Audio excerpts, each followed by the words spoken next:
Excellente journée, madame, messieurs. Merci d'être avec nous sur Radio Côte d'Ivoire. Bienvenue dans C'est pas normal. 27 20 21 44 48 27 20 24 27 87. Nous sommes installés avec vous, madame, messieurs, pour écouter vos difficultés, peut-être vous aider, vous orienter. Et Clémence Cole assure la partie technique, au standard Aïssata Koulibaly, votre Estella Soumou au micro. Nous allons ouvrir donc avec Kofi Jean-Claude qui nous appelle de Agni Asikasso d'Aoukro. Bonjour. Bonjour très cher Adassa. On vous écoute. Adassa, je vais parler de la route reliant d'Aoukro, Bokanda, Passa, Panzek, Regatou. Le chef de l'État lui-même m'a dit toutes les routes reliant les chefs-lieux de sous-préfecture seront bitumées. Mais Adassa, en entendant que on puisse bitumer, il faut qu'on fasse un effort pour réparer les endroits spécifiques, les endroits qui nous créent problème. On fait une purge, on fait un remblai, comme ça peut nous soulager. Mais en attendant que cette grâce n'arrive, qu'est-ce qu'on fait? On va rester dans cette souffrance? Alors, je demande, comme on dit, le chef de l'État, quand il promet, il s'exécute sans borne. Alors, il faut qu'on fasse un tour en passant par Daoukro, Agni Asikasso, Ambotine, Zekrezassou, pour voir l'état de la route là. Vraiment, si on vient reprofiler ou bien on fait une purge à ces endroits spécifiques là pour que ça nous soulage un peu, on serait heureux. D'accord. Merci beaucoup. Et puis, je pense que votre doléance a été bien reçue par qui de droit. On espère que rapidement, quelque chose sera fait. Bon courage et bonne journée à Agni Asikasso, monsieur Kofi Jean-Claude. Nous sommes avec vous, monsieur Konan Yao Narcisse. Vous nous appelez de Yamoussoukro. Bonjour. Oui, madame. Voilà, je m'appelle Yamoussoukro. Bonjour. Bonjour, madame. Bienvenue, on vous écoute. Madame, c'est pas normal parce que depuis le 24 janvier 2019, il y a les gendarmes qui sont venus détruire nos champs en Doussi. Et ils ont détruit nos plantations, ils ont détruit nos maisons et nos plantations. Et puis, c'est chose bizarre encore, ils ont détruit, on avait une école primaire, ils ont détruit une école primaire. Mais jusqu'à présent, depuis qu'ils ont détruit nos champs et l'école, actuellement les enfants ne vont plus à l'école. Alors, il y a quelque chose que je ne comprends pas. Je demande pardon à l'État du Côte d'Ivoire. Depuis qu'ils ont détruit nos champs, là, nos enfants ne vont plus à l'école. Actuellement, il y a les enfants même, on ne sait pas. Moi, ma fille, actuellement, il est confié à mon frère, Jean Boisflé, qui fait champ. C'est lui, actuellement, là, il travaille dans un champ de cacao. D'accord. Monsieur Conan, il y a quelque chose que je ne comprends pas. Comment est-ce que des gendarmes peuvent se lever un matin, aller dans un endroit, détruire l'école, le village, les plantations? Expliquez-nous depuis le début. Oui. Après le décapissement, ils nous ont dit que c'est deux messieurs de Tuadalua qui ont vendu le champ à un milliardaire. Tu vois, non? Ils ont vendu le champ à un milliardaire. Mais quand ils sont arrivés, depuis le 24 janvier 2019, ils sont arrivés, ils ont détruit tout. Nos maisons. Il s'agit de quelle plantation exactement? On est où? Le champ s'appelle Petit Guiglo. C'est à côté du village, ceux qui connaissent du village de Ayua. Petit Guiglo à côté du village d'Ayua? Oui, Ayua. C'est à Yamoussoukro? Non, c'est à Ndoussi. Ndoussi. Oui, Ndoussi. Ouais, d'accord. Sur le champ, moi je me suis retenu à Yamoussoukro. Et vous étiez propriétaire de cette plantation-là? Des champs de cacao et champs de VA. C'était vos terres? Il s'agissait de vos terres? Oui, c'est nos terres. D'accord. On a un champ de cacao, puis c'est sur ça, on comptait pour mettre les enfants à l'école. Actuellement, on n'a plus le champ, les enfants sont attitrés à la maison. Donc on demande à l'État de nous aider. D'accord. Nos enfants puissent aller à l'école parce que les enfants sont à la maison. D'accord. Est-ce que les autorités de Ndoussi sont informées de la situation? J'essaie de comprendre, mais j'arrive pas. Et si les autorités de Ndoussi sont informées de la situation, je pense qu'ils sont en train de faire ce qu'il faut. pour savoir situer les responsabilités.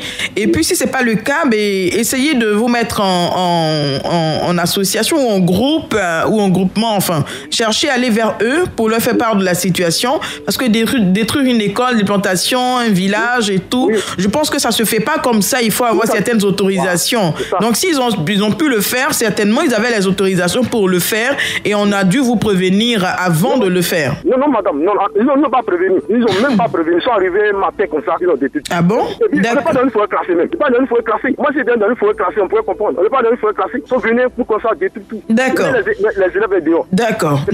Alors, on a bien compris, comme on a plusieurs personnes au standard, on a bien compris, on a la chance, Dieu merci, dans la nouvelle grille d'avoir le vérificateur qui va vérifier toutes ces informations et puis nous dire ce qu'il se passe exactement, d'accord? Merci beaucoup et bonne journée, bon courage. Monsieur Kouakou Jérôme, bonjour. Monsieur Jérôme Kouakou, vous êtes avec nous? 27 20 21 44 48, 27 20 24 27 87. Vous êtes à Super Normal. Bonjour, vous nous appelez de Borotoukro. Voilà, Borotoukro. Borotoukro, d'accord. On est où?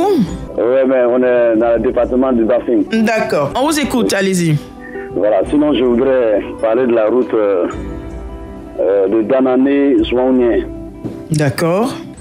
Madame, je vous dis que cette route-là, c'est impossible que les véhicules prennent les produits de Zouaounien à Danané.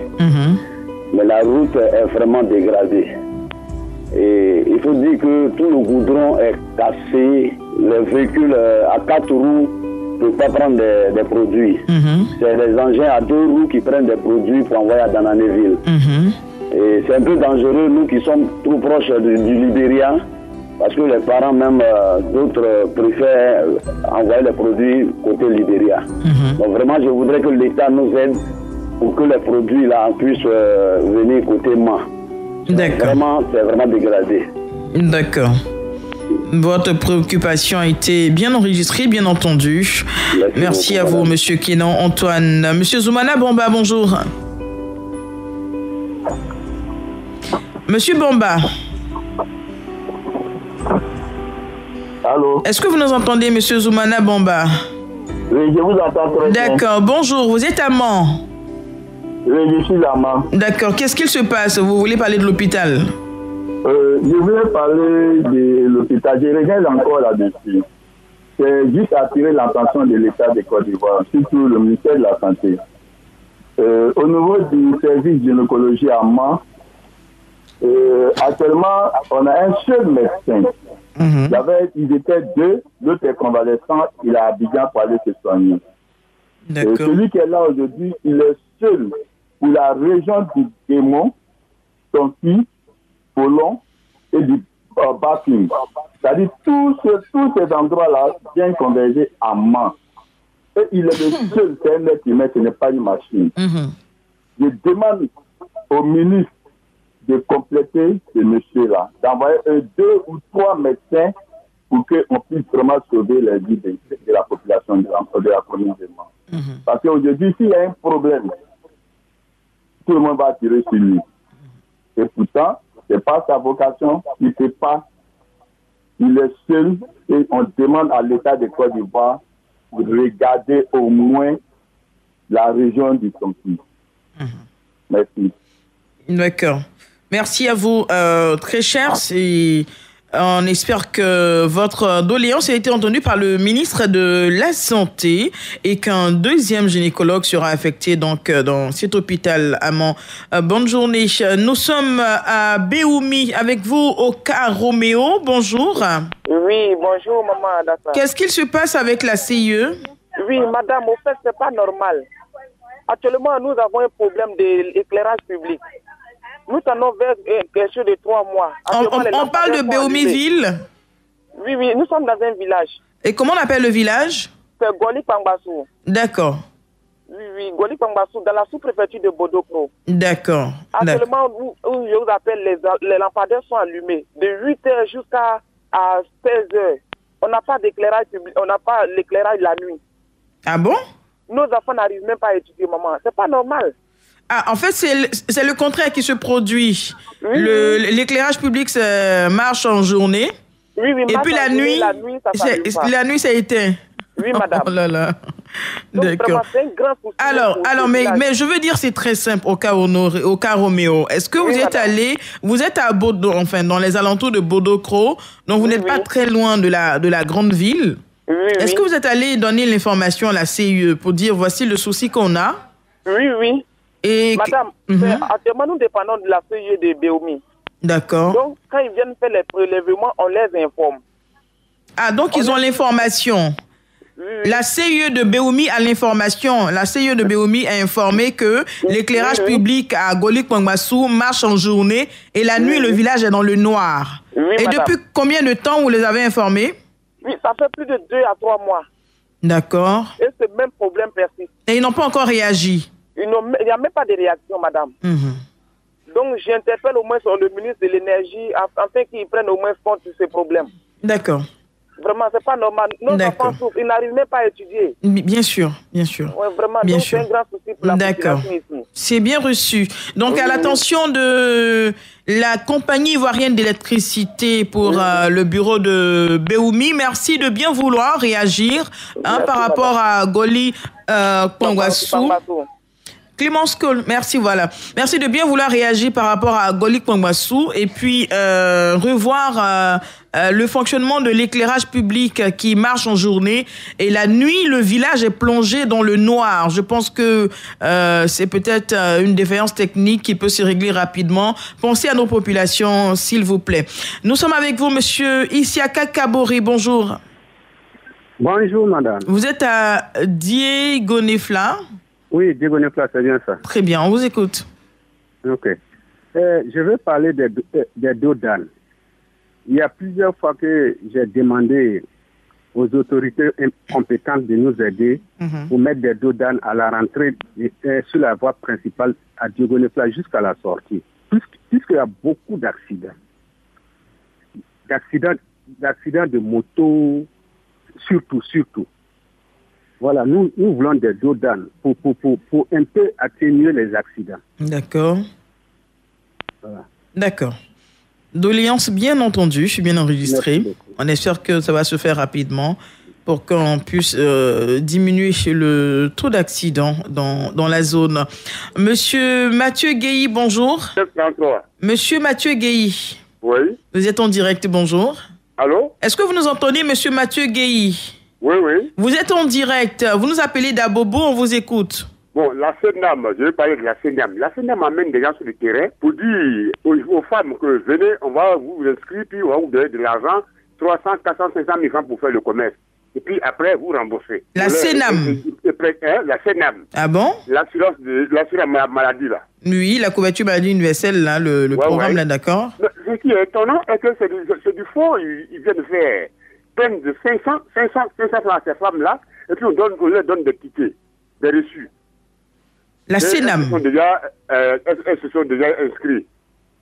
Et hier, on dit d'aller à la mairie pour prendre les cartes. On s'en va à la mairie. C'est CNAM que moi je vois. J'accompagne ma femme, je vois CNAM.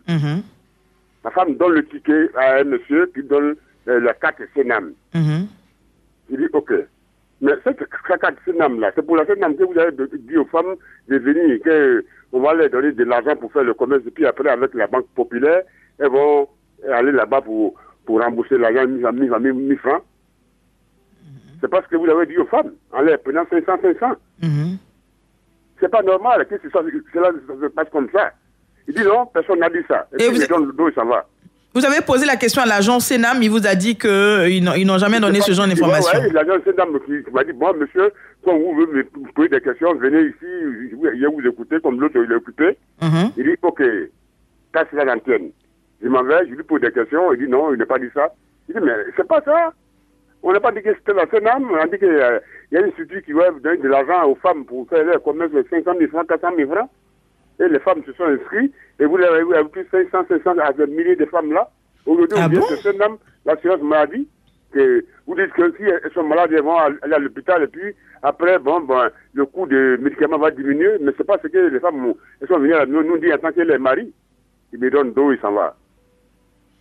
D'accord, c'est vraiment compliqué, j'arrive pas à me prononcer. Est-ce que c'est vraiment la CNAM qui a initié cette opération de prêt aux femmes pour leur commerce? Est-ce que il s'agit d'un arc? Je sais pas, mais ce que je dois vous conseiller, Monsieur Guéhi, si vos femmes ont le reçu ou le ticket de l'inscription où elles ont payé les 500 francs pour avoir 400 000 ou 500 000 francs pour faire leur commerce, est-ce que vous pourrez aller au commissariat le plus proche, déjà exposer la situation, et puis certainement qu'ils vont lancer des enquêtes pour comprendre ce qu'il se passe? Est-ce que vous pourrez le faire? Moi, je dis que c'est pas normal. Oui, mais en même temps que vous dénoncez. Alors, voici le problème qui se pose. C'est qu'on est prompt à dénoncer, mais quand il s'agit d'agir, on ne veut plus agir. Parce que s'il y a vraiment un problème, ça va se savoir et ça va aider d'autres femmes à travers vous, votre femme ou les femmes autour de vous.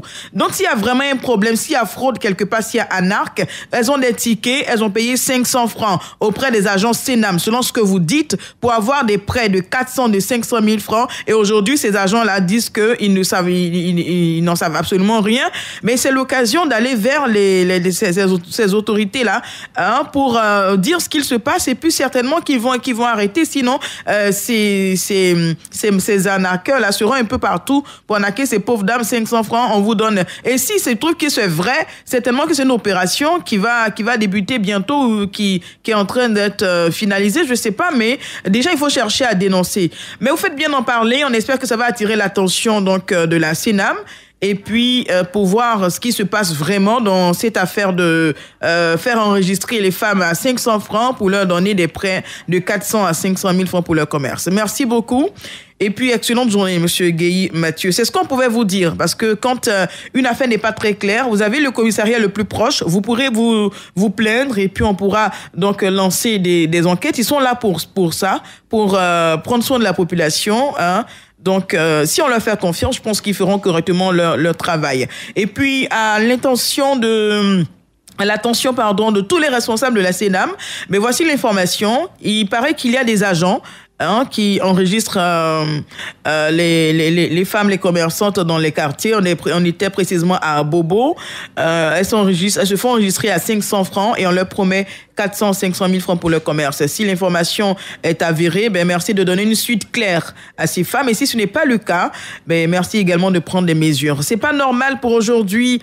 C'est terminé. Merci à vous, madame, messieurs. Bon courage chez vous. Clémence Cole était à la technique, au standard et à la réalisation, Aïssata Koulibaly. Votre Estella Soumou était au micro. Madame, messieurs, restez sur Radio Côte d'Ivoire. Radio Côte d'Ivoire, Abidjan, 88.fm.